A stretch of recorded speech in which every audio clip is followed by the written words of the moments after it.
Want to gain early access for new Snob episodes, take part in polls or AMAs? Then help support us over at Patreon by clicking the links below in the comments or in the description, or go directly to patreon.com/thecinemasnob. Thanks for watching.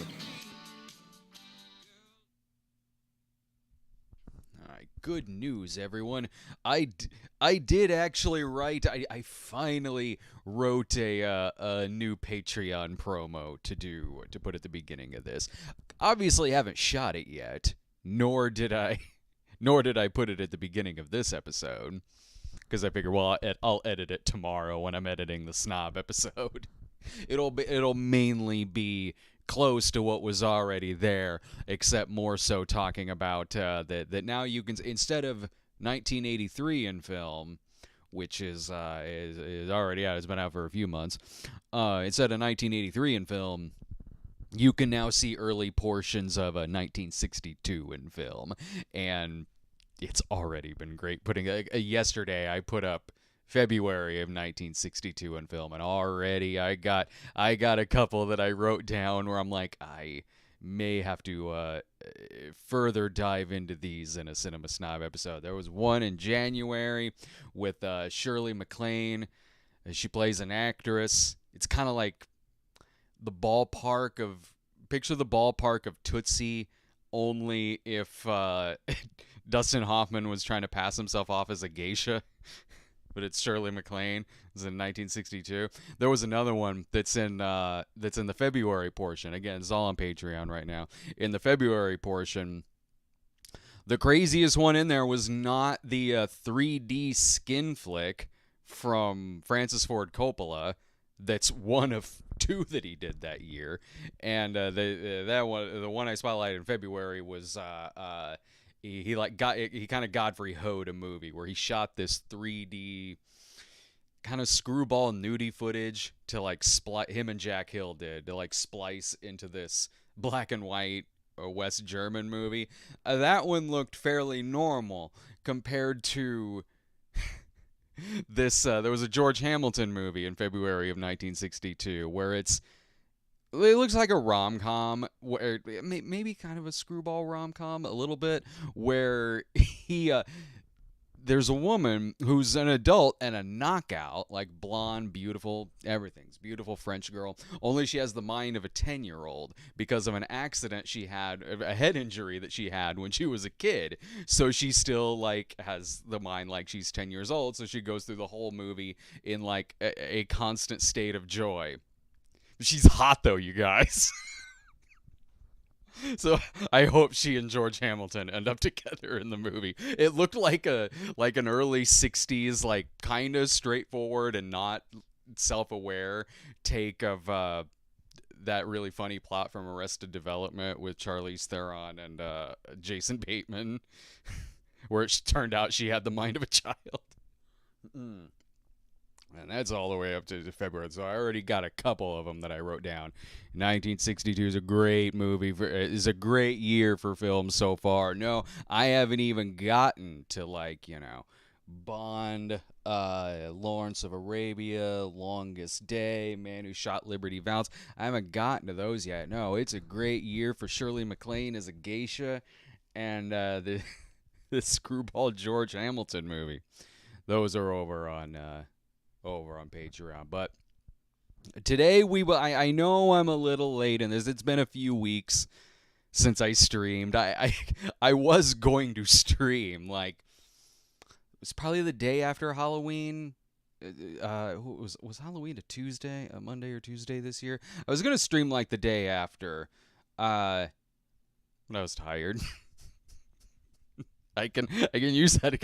I can really use that excuse now. I used to use that excuse in old movie reviews where, I don't know, we get some shit wrong or something like that in the midnight screenings, or maybe we were a little too hard on a movie, and we'd just be like, oh well, we were tired. Oh no, now I kind of do have an excuse. So keep that in mind if I make you mad about whatever opinion I'll have on the next Hunger Games movie, which I've not seen yet, nor do I really think anyone watching this is going to get mad at me about it. So, I mean, me talking about me, Laura, and Jack's first Halloween together right now, a couple weeks after Halloween. Really, there's been other videos that I put up that were way past the holiday that it was tying into, more than a few weeks. Like the Cinema Snob episode on Christmas Evil that I think came out in mid-January because it had to go through all 3 steps of copyright limbo. The Easter one I did last year about the evil Easter bunny, I had to do the same thing on that. I had to do the same thing with April Fool's Day, the 80s movie. They had to release like the April Fool's Day episode in May or June or something like that. The Easter Bunny one was a while after. So really, this is there's no copyright here. It really is just no. I was tired. So now we'll talk about our Halloween together. And I know that Jack is still he's still he's a little less than 2 months old right now. But we were still like, well, we're gonna take him out for Halloween. We'll take him out for his first night trick or treating. By that I mean, Laura and I just wanted some free candy. I mean, sure, Jack's first Halloween, that's great, heartwarming. It's a memory we'll treasure forever.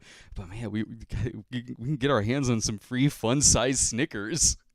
Or those are for me. Laura doesn't like Snickers. She'll have the gummy, which I love the gummies too. So we'll both be eating those as well. There's much discussion. Yes. Jack, whatever his first Halloween costume will be, more so on how do we divide up the free candy between us, and who gets to hit the treadmill first tomorrow too.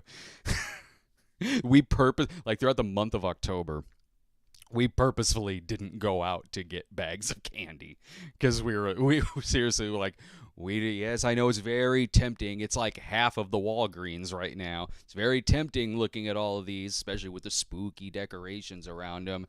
And your Reese's are my favorite. Ooh, there's the ghost Reese's.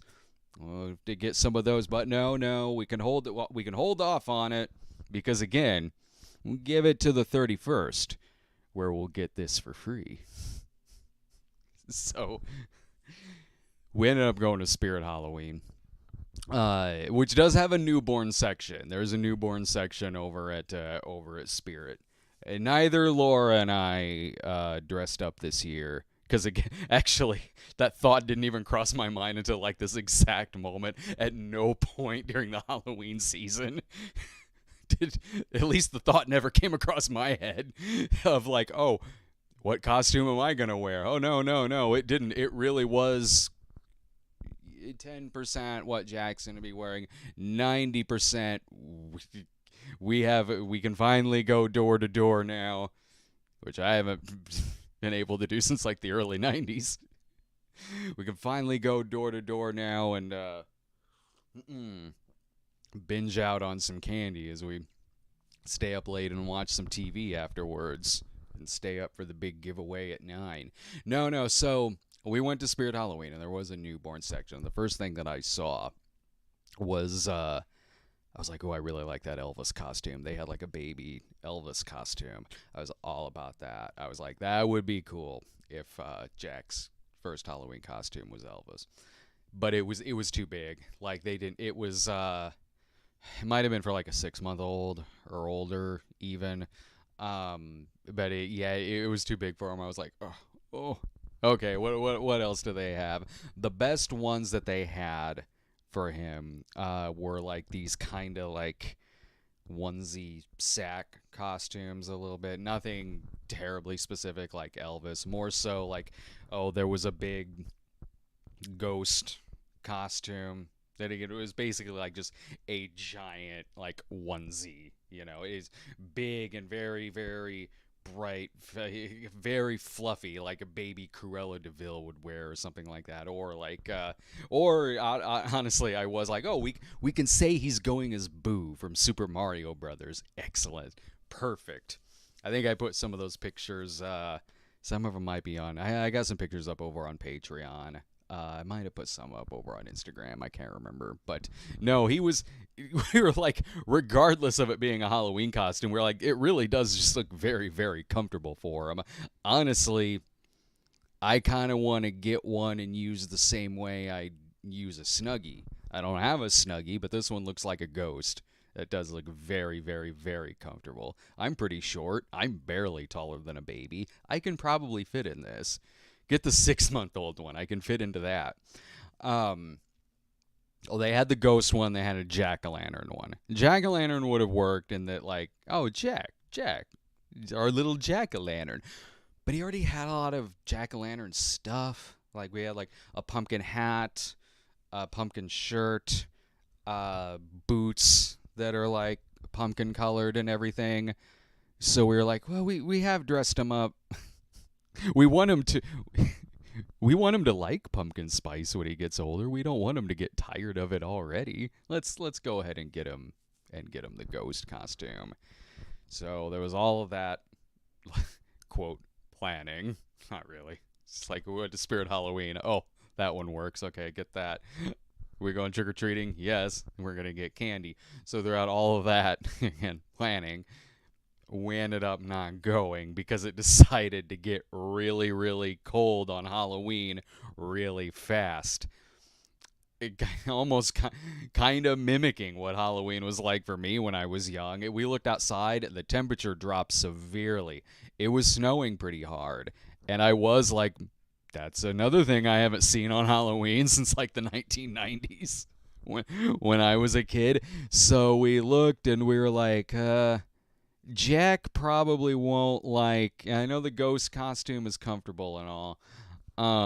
He probably won't like the sudden burst of windy, cold air on his face or the snow falling on his face. But again, the free candy though, right? See, Jack looks fine. His face is white like a ghost. We didn't put any paint on his face. Oh, is any house giving out free hot chocolate? We ended up staying in. We were like, oh, this might not be fun for any of us. I told Laura, I go, I'll go out tomorrow and get the 50% off candy. It's not free, but it kind of feels like it is sometimes because it's fun doing that, getting all the 50% off candy. You got to get there early though, so you're not like, how all that's left is like 50% off this bag of 1,000 Jolly Ranchers.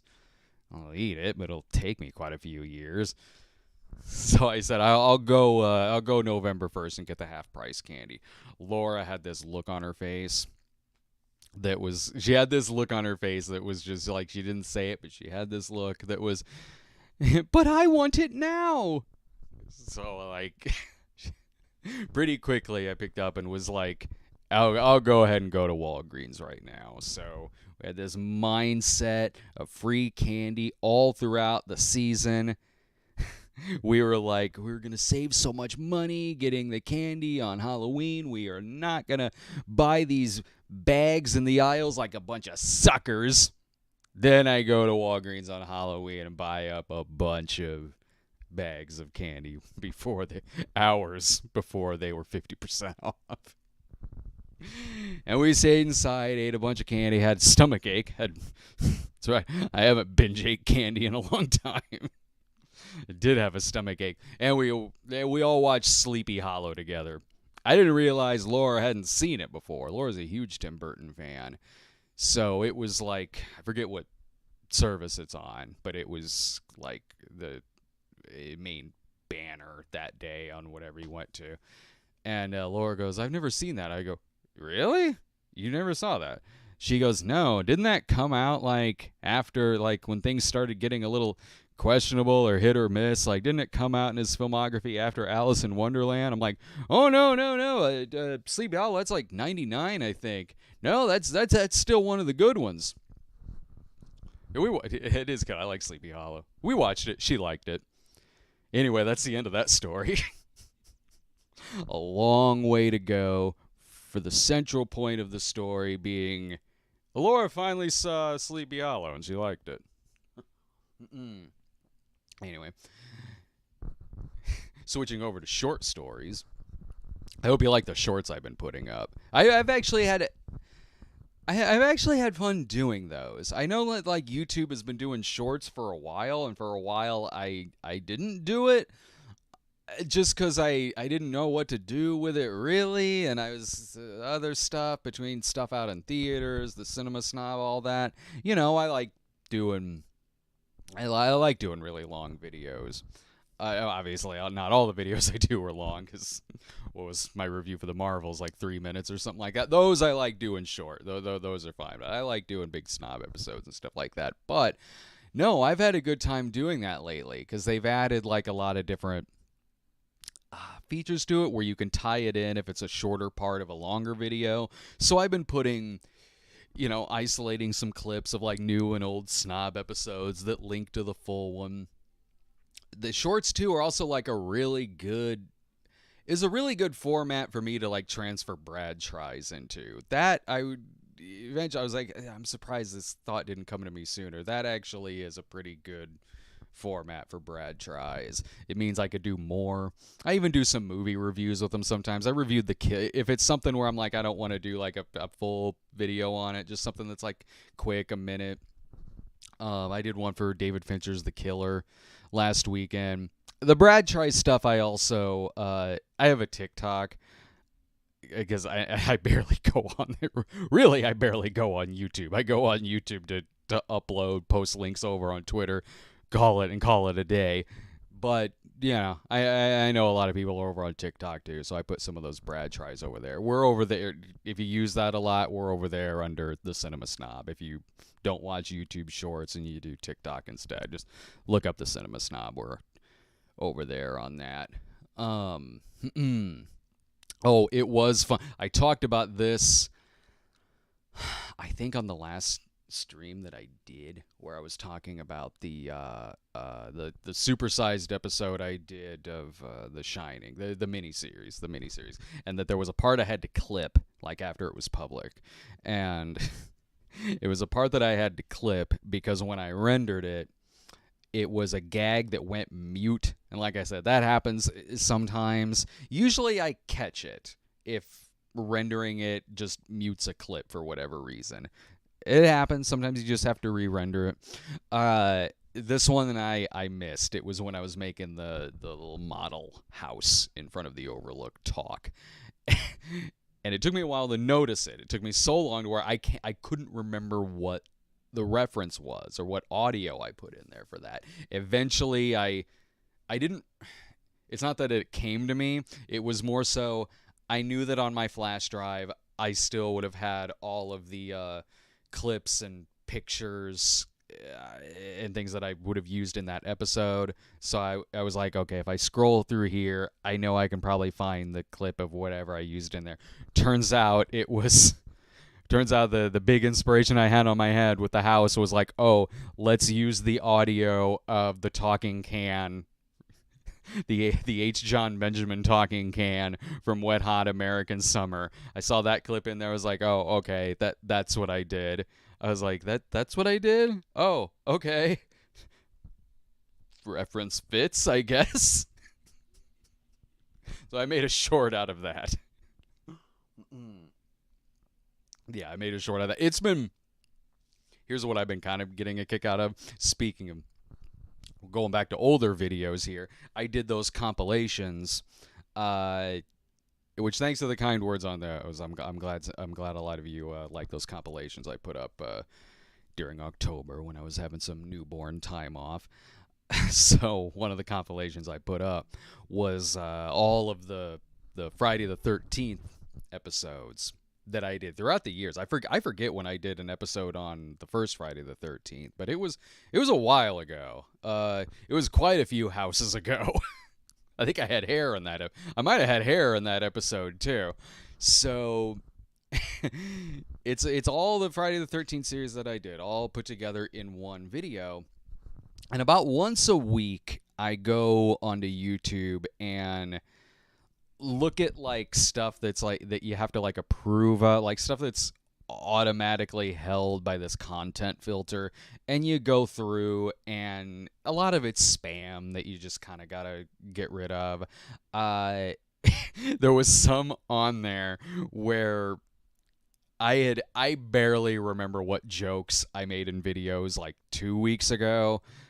So going back several years for Friday the 13th, that's a lot. But some were coming back to me because I was seeing these comments that I had to approve of that were referencing like old gags that I did and forgot about it, and were like part of a running gag that I would have done several years ago, maybe not so much anymore, but there's people who are they're probably searching for Friday the 13th videos and they're happening upon it. So they'll see a gag that I have where I used to do that running joke where I'd purposefully, I guess this is proof this joke still works. You remember I used to like comment fishing basically, where you'd say like David Cronenberg but put up a picture of David Lynch, or oh my god, it's this person but it's the wrong person, or purposefully saying things like Friday the 13th inspired Black Christmas or Halloween or something like that. So there were people who showed up in the comments that were very mad. They were correcting my ass on this old gag that I did several years ago. Some of them were reacting as if it was like a new video. Which, in total fairness, I didn't shoot an intro to that compilation. The other compilations I did have an intro on it where I'm sitting there and I'm going, oh, this was a fun series to do, blah, blah, blah. Friday the 13th, I didn't. It just goes into it. So there were some that were like, nice quality. What is this, 2011? Yeah, probably. Again, total fairness to them as well. Current videos still look a little like 2011 on my end. This is comment jokes, all kind of coming back full circle. I had a good full circle. I was kind of waiting for this like a full circle moment I'd have with Jack, like thinking back to like me being young and with my parents.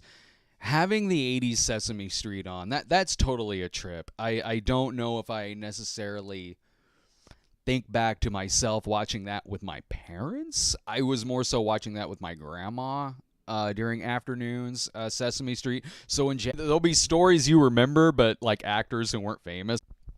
No, that stuff's cool, but his first love note about Jake Ryan yet. So, I don't know. I like that. That was kind of cool. But anyway, I think it's about that time to get to the super chat questions. Oh, I see, hang on. Did the video crash? I'm looking at the chat right now. It did crash. Okay. What was the last thing that you heard? I told this great bittersweet story. I told this great bittersweet story about me, my son, Giancarlo Esposito. It lost the last 5 minutes. Repeat. Oh, great. Well, you know what? Oh, what's going on? Let me check the, I got green over on my end as far as the connection goes. The timer's still going off. I've only been going for 25 minutes. Something about 2013. Okay, lost the last 5 minutes. Different running gags. Okay. Yeah, I won't repeat it. I'll save. Yeah, I was. Oh, okay. Yeah. Now I'm starting to get some error notices. So I'll go back. I'll watch this when it goes in the archive. I'll see what it cut out. I'll save these heartfelt stories that I told for next time. Let me keep the chat up right now. Let me keep the chat up right now in case it goes back, in case it goes away again. All right. So let me go ahead and get to the super chat questions here.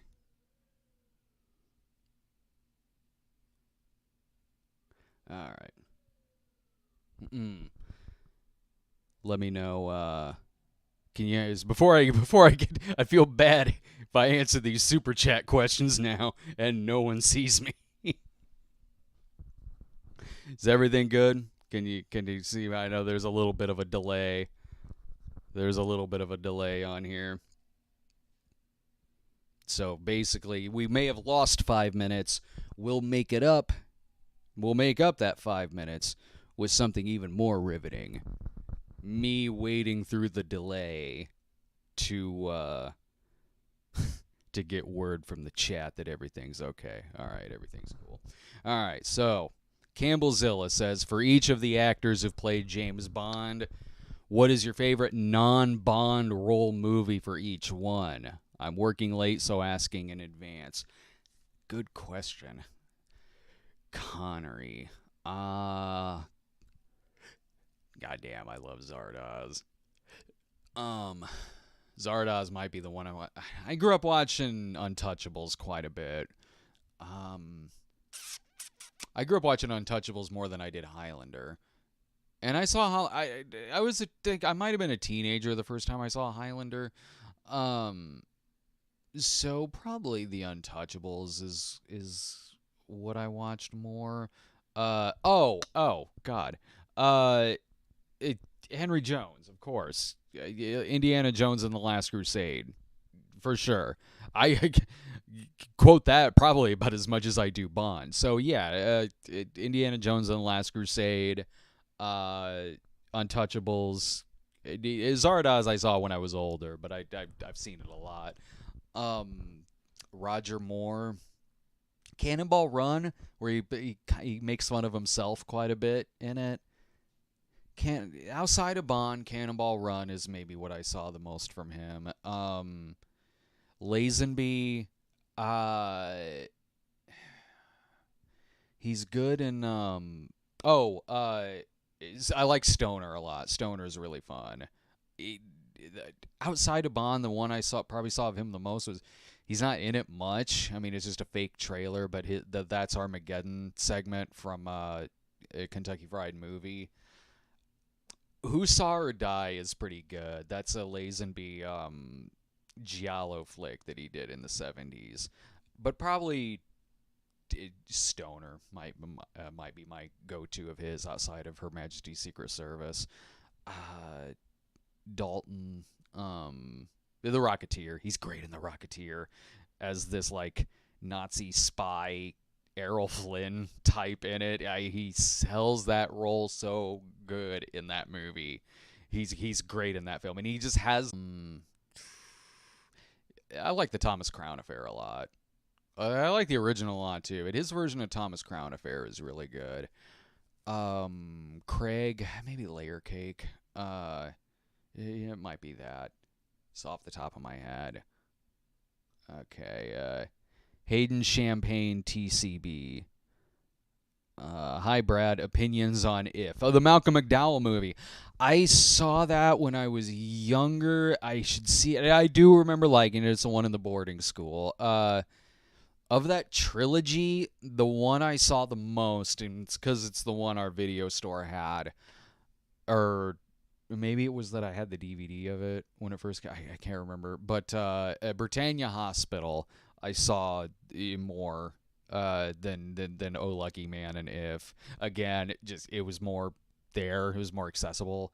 The others I saw probably on TV, maybe, but just our video store had the other one. Britannia Hospital's weird. Like, it's this ensemble. I talk about it in, I think, 1983 in film. I talk about that one where it's all this craziness happening around this hospital. There's a lot of protests going on. Malcolm McDowell is this like investigative journalist in it. Then it turns into this for like Frankenstein plot, or like crossed with, not quite, but like pieces where there's body parts getting sewn together. It's I like it. Like Mark Hamill's in it and plays this like stoner news employee.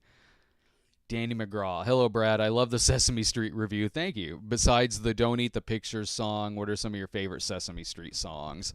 I don't know. It's such a brief thing, but it cracks me up every time. It's Ernie singing George Washington Bridge just to mess with Bert. It's not even a song. It's just him going, George Washington Bridge, George Washington, Washington Bridge. And then he does a sad version and a happy version, and Bert's like having none of it. And it's funny. It cracks me up every time. I remember that one always stuck at that bit.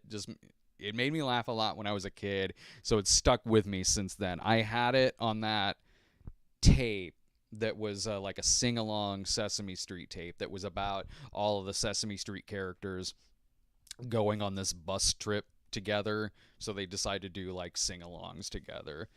Like Gordon singing like "Let's Go Driving in an Automobile," and of course Ernie with George Washington Bridge. I love that one. I loved doing Don't Eat the Pictures. I had that on tape, not the cassette that was like in stores, but it was like taped off of PBS when it aired in like '83, and we still had that when I was a kid. And over at my grandma's, I remember watching that one quite a bit because it was the only Follow That Bird I had too. I watched the hell out of. I love Follow That Bird, but of the specials, Don't Eat the Pictures was the one I had. And so I guess it would be the first thing that I ever saw James Mason in when he pops up. When he pops up at the end as the demon. I don't think I realized till I was older that was James Mason. Because as a kid, again, like I said, I don't think I knew who James Mason was. But I knew who Paul Dooley was when I was a kid. I knew him when I saw Don't Eat the Pictures. I knew him as the dad from 16 Candles. So, yeah, it was good. It was great watching. I had to get around, or not get around, but like, it does have some bittersweet stuff to it where the kid in it, he like tragically died really young. And there's he has his own like charity organization and stuff like that because it was a car accident. And so I'm like, I can't dive into that too hard and then jump back into, oh, hey, it's a George Washington painting with Bert and Ernie. But a little. I mentioned in it that he had passed away, and there is this story about, there's like an interview with his mom and talking about like that it's the only thing he was in, so there is something, I don't know if comforting is the right word, but eerie. The last time it shows it in there, it's him walking up the steps to go into the sky, and his parents talk about it, it's like he's going up to heaven. So it's a very nice interview and everything, and I couldn't touch upon it too much in the review, like just a little bit. Again, that's a story. I didn't know that till I was a little older and kind of looked up some trivia on the movie. David Harris. Can't seem to order a physical copy of the book from Amazon. Do I know what the issue is? This is the first time I'm hearing about that. Yeah, I'll look into it. I got to reset the price on it anyway. I've been waiting for Black Friday to come around to lower the price because it's not really a new release anymore. So there'll be a much lower price here coming soon. But yeah, no, I haven't heard about any issues. Go to I'm sure there's links to it over on my Twitter. If you go to snob reviews like Rats or Slaughter High, I know there will be links in the description for it. So I guess you click on that and see if it takes you there. But yeah, I'll check out if there's any kind of issue there. Space Hippoet. Nice.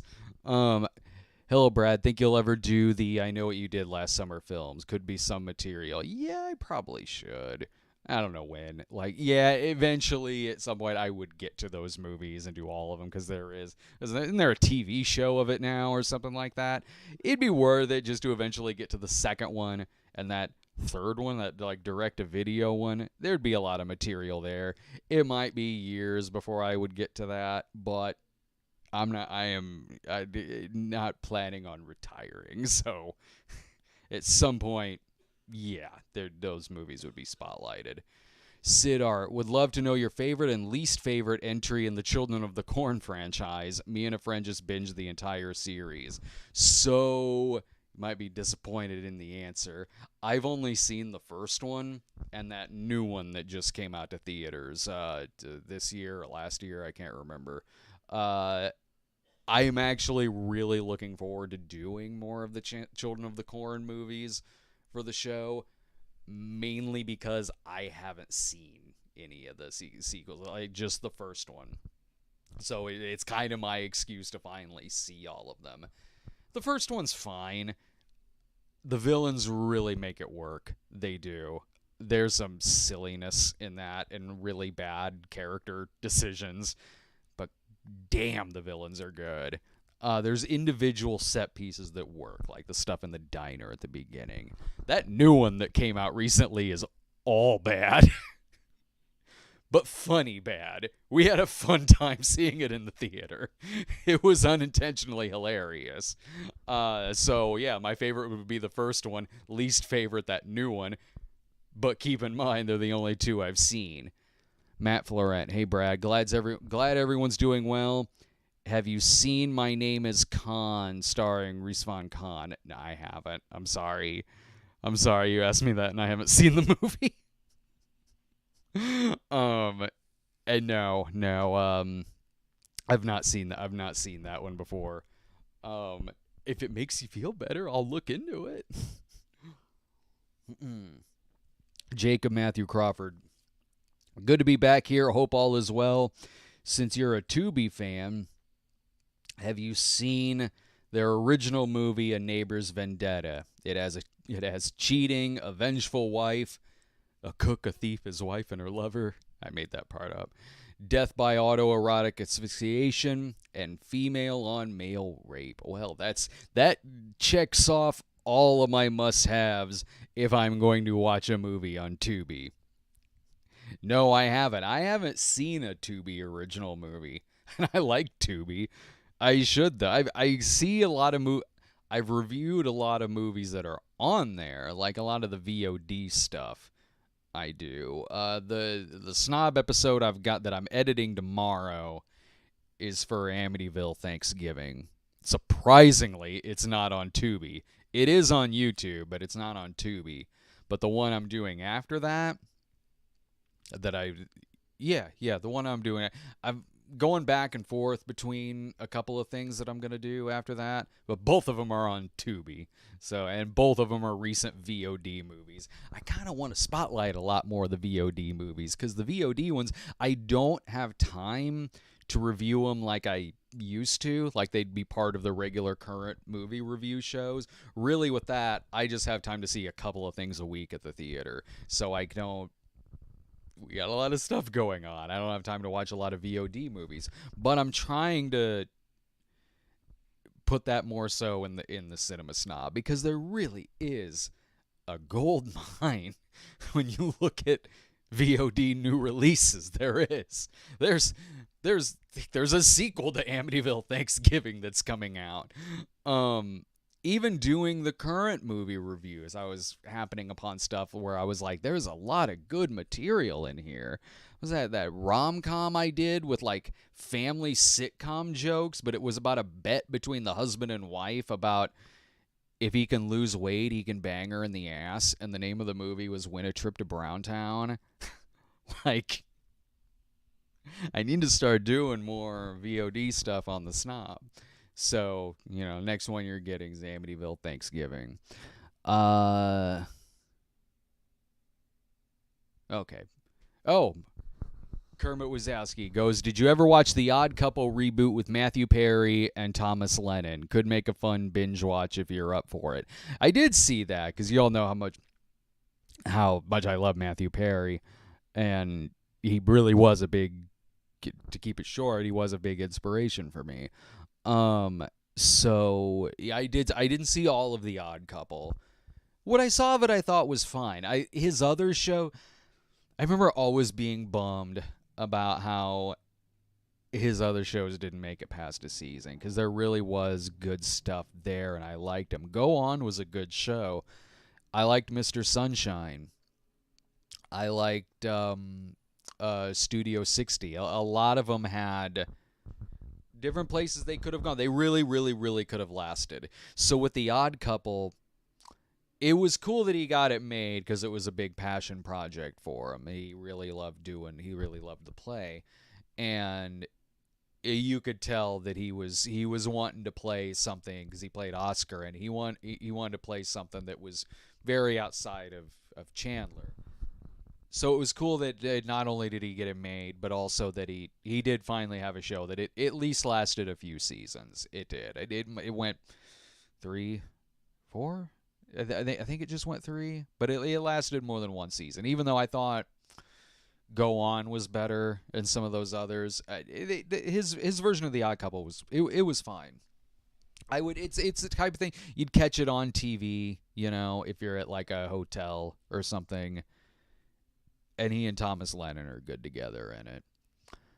Jacob Matthew Crawford, hope your family has a happy Thanksgiving. Which Willard Hayek and Gloria Katz movie is worse, Best Defense or Howard the Duck? I forgot they did Best Defense. Probably Best Defense, because Howard the Duck, you can kind of have a bad movie party with it. Best Defense, you really can't. Like, what I remember about that was it's kind of a slog to sit through, and it's got a lot of whiplash in it, how it cuts from the Dudley Moore stuff to then the inserted Eddie Murphy stuff that is an entirely different thing. They just shot it later and spliced it into the movie. It's not a easy sit, really. Howard the Duck, it's at least like fascinating, and Best Defense isn't. But if you want to see their something really good aside from they wrote Temple of Doom, but also they did Messiah of Evil, which I've long since said I think is one of the most underrated horror films of the 1970s. So if you want something really great for them, Messiah of Evil, absolutely worth checking out. Mappy 1964. I was at a recent Tor Gaming Festival in Columbus, Ohio. Some vendor there had a series of Dakimakuras.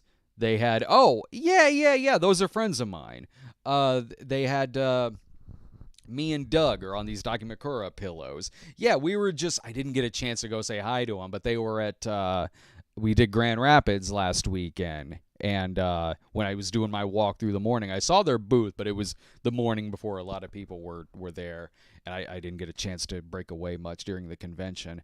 But, those are our friends. I've got ads for our pillow, and I wish I had it. Oh, I do. I've got it over here. Hang on just a sec. That's why I'm glad I got a microphone that stretches in case I need to show my pillowcase on here. There we go. There's the front side that's got me, and the back side that's got, if your favorite episode is Miss Velma, which that's a lot of people's favorite episode, it's got me in the Santa onesie. It's soft too. This thing just, it feels really, really nice, even when it's not on a pillow. Like, it's really cool quality. So, I don't have the link with me offhand. It's over on Twitter. Look at the description for any video that I've put up recently. Look at the description for Don't Eat the Pictures that I put up the other day, and it's got links to their site where you can get the pillow. Senor Sticks says, Are there new old Thanksgiving holiday candy or sodas? I tried. So There's a couple Thanksgiving things I done. I did a sweet potato ice cream. It was really good. It tasted like caramel, but it was really good. I did. Well, this wasn't a Thanksgiving tie-in, but today I did the Good Burger 2 meal that's over on Shorts. I did the Thanksgiving sandwich from IHOP is really good. That surprised me. Usually when I go to IHOP, like, they're fine, but I'm always like, oh, that was a bit overpriced for something that's good. No, I feel like I got my money's worth on it, you know? They made it work because it's a limited time thing, so it's not out very long. So yeah, they put a lot of heart and soul into it. It was a nice big thick sandwich. It was very good. There's a DiGiorno Thanksgiving pizza that you can only get it online, and you can only get it in this tiny window on Wednesdays throughout the month of November. And when I say tiny window, I mean seconds. So today I set the alarm on my phone. I was like, okay, they have it on their site. It's going to go for sale at 11 o'clock Central, setting my alarm for 10:55. I was awake, but just setting an alarm as a reminder. Got it set for 10:55. Boom, I'm here, 10:55. Keep refreshing the screen for it to say add to cart. So, boom, the clock hits 11. I refresh. It says add to cart. I hit add to cart on it, and then it takes me to this screen where you're in this virtual waiting line. Like, there was this, like, kind of not a status bar, but just like a waiting bar going, like, back and forth. And below it said, do not refresh, blah, blah. It will automatically update. It said, should take estimated time to wait less than a minute. Like 6 minutes go by.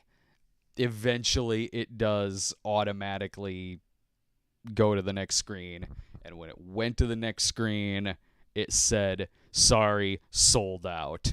So you gotta be very lucky. And I mean, be there. And I clicked that the second it went up. It's not like I was a minute late or anything like that. The second it went up, I hit add to cart and still couldn't get it. So I'm like, I'm not going to be able to get this. They really have made it impossible. Like, I got screwed by the virtual waiting in line. If I've won this type of thing before, there was a cake that I did where you could only get it at a certain time of day and you had to get it quick. But when I did get this particular cake, it still lets you, like, fill out all your, it loaded like a regular screen. You hit add to cart, you put in your information, and you got to do it quick. And I can type really fast, so I did it quick. Boom, click purchase, and you got it. This added in the virtual wait line thing that screwed me. So I didn't get the Thanksgiving pizza. Nor do I think I will probably end up getting it. I'll try again next week, but I doubt I'll get it. There might be a scalper over on eBay selling it for like $300. Jacob Matthew Crawford. Over Veterans Day, I watched Platoon with my grandparents. Oh, well, that's an excellent grandparents movie. We watched Father Dowling Mysteries. Practically the same thing. Rough film, but they thought it was good. It is good. Yeah, it's a great movie. What films did I watch with my grandparents? So with my grandma Alice on my mom's side, we didn't really watch a lot of movies. It was more so television shows. She was big into Lucy. I remember us watching that a lot, but she watched your everything you would expect a grandparent to watch. We watched, I just mentioned Father Dowling Mysteries. That was one. Murder, She Wrote was one. She watched a lot of Murder, She Wrote. A lot of Murder, She Wrote, a lot of Father Dowling Mysteries. a lot of Columbo, but everyone watches that.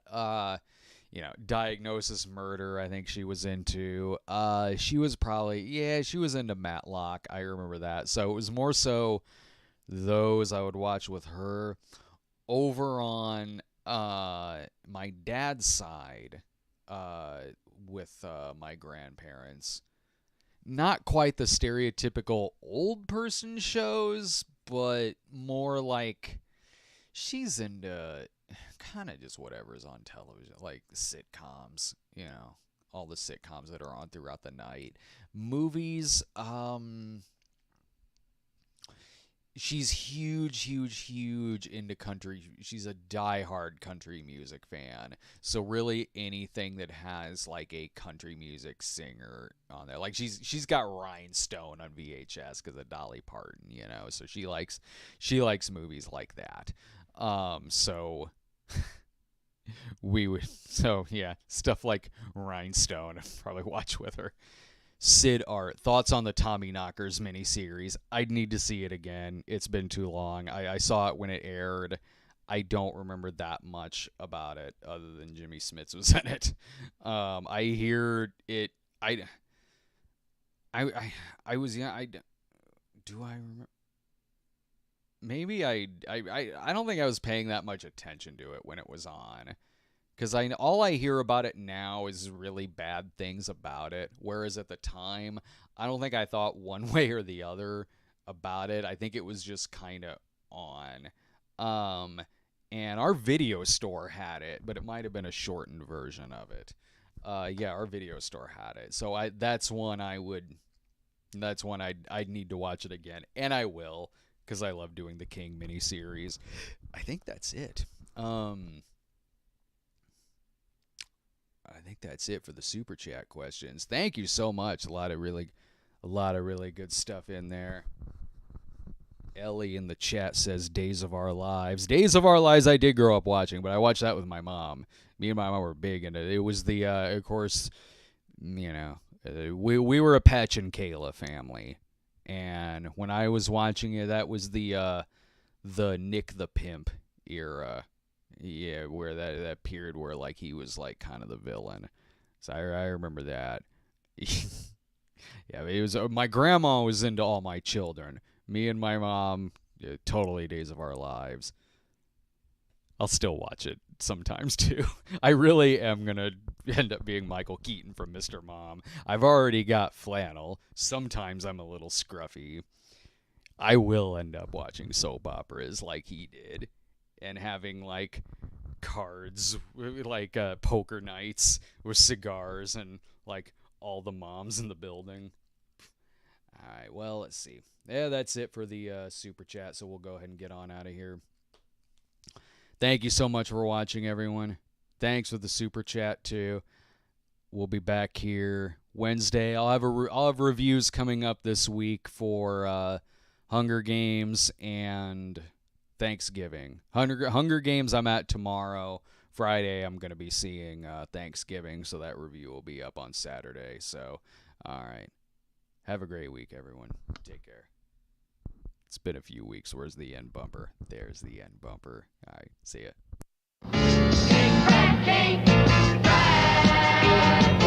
Everybody, come enjoy the party.